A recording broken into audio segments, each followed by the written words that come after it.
Hello friend, मैं सत्येंद्र सिंह राठौर। आज आपको समसामयिक विषय कोरोना में प्लाज्मा थेरेपी क्या होती है इसके बारे में हम बातचीत करेंगे। वर्तमान समय में आप देख रहे हैं कि कोरोना में जो सीरियस मरीज़ हो जाते हैं उनको प्लाज्मा थेरेपी के लिए डॉक्टर क्या करता है, रिफ़र करता है।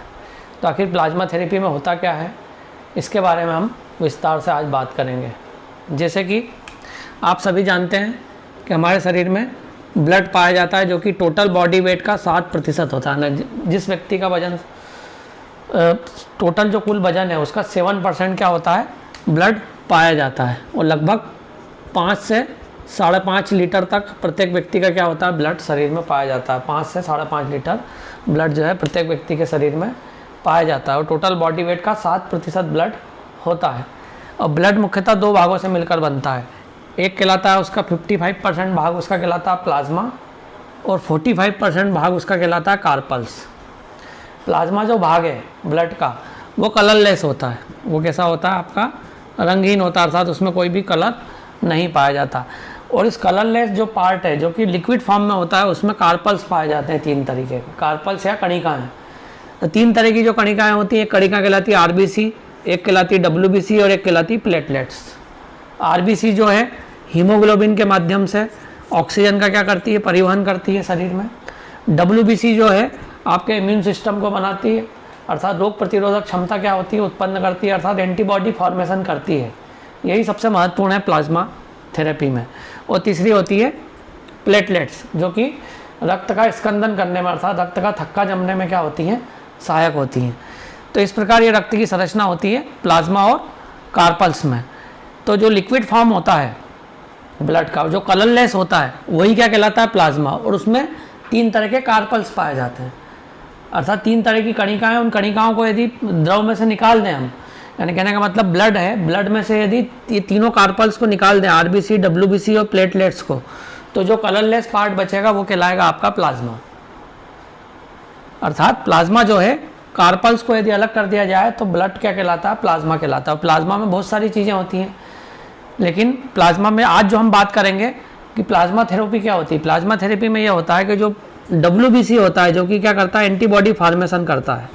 एंटीबॉडी फॉर्मेशन क्या होता है, इसके बारे में मैंने पिछले वीडियो में विस्तार से बताया। किस प्रकार जब कोरोना वायरस शरीर पर अटैक करता है तो डब्ल्यूबीसी से एंटीबॉडी फॉर्मेशन होता है। यदि आपने वो नहीं देखा है तो मेरे पिछले वीडियो को आप देख लीजिए। तो जो एंटीबॉडी फॉर्मेशन होता है, वो एंटीबॉडी जो है प्लाज्मा में पाए जाते हैं, अर्थात कार्पल्स डब्ल्यूबीसी जो है उसमें से निकलते हैं एंटीबॉडी, और वो एंटीबॉडी पाए जाते हैं किसके अंदर, प्लाज्मा के अंदर पाए जाते हैं। और प्लाज्मा जो एंटीबॉडी एक प्रकार से क्या है, हमारे शरीर के क्या है, रक्षक हैं। हमारे शरीर में रोग प्रतिरोधक क्षमता को क्या करते हैं, यह उत्पन्न करते हैं और शरीर को बीमारियों से क्या करते हैं, बचाते हैं।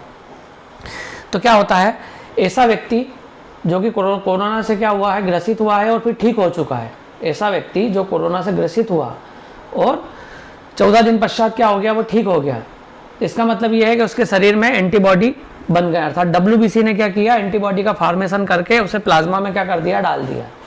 अर्थात उसके प्लाज्मा में एंटीबॉडी पाए गए हैं जो कि कोरोना से क्या कर रहे हैं, उसकी रक्षा कर रहे हैं।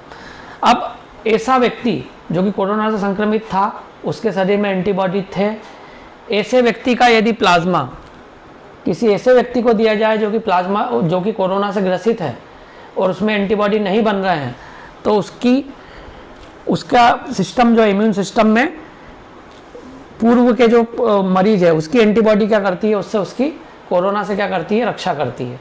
तो इस प्रकार क्या कहते हैं, प्लाज्मा थेरेपी में ऐसे व्यक्ति का प्लाज्मा निकाला जाता है जिसे पूर्व में क्या हुआ है, कोरोना हुआ है, उसका प्लाज्मा निकाला जाता है, उसमें एंटीबॉडी हैं ऑलरेडी पहले से कोरोना से लड़ने के लिए। ऐसे व्यक्ति के प्लाज्मा को किसी अन्य व्यक्ति में ट्रांसफ़र किया जाता है जिसे कोरोना हुआ है, जिसके शरीर में इम्यून सिस्टम कोरोना से लड़ने के लिए डेवलप नहीं हो पा रहा है। तो ऐसे व्यक्ति को क्या किया जाता है, प्लाज्मा चढ़ाया जाता है, तो जिससे उसका इम्यून सिस्टम मजबूत हो जाता है और वो एंटीबॉडी जो है कोरोना वायरस से क्या करती हैं, शरीर की रक्षा करती हैं। तो बहुत सारे सीवियर केस में डॉक्टर द्वारा जब कई बार प्लाज्मा थेरेपी की क्या की जाती है, अनुशंसा की जाती है। तो प्लाज्मा थेरेपी के बारे में जो आपको कन्फ्यूज़न है वो आपको मैंने आज दूर कर दिया था। प्लाज्मा थेरेपी में सिर्फ ब्लड का जो है कलरलेस पार्ट जो है प्लाज्मा ही क्या किया जाता है, लिया जाता है, और आपकी आरबीसी, डब्ल्यूबीसी और प्लेटलेट्स वो यथावत रहती हैं।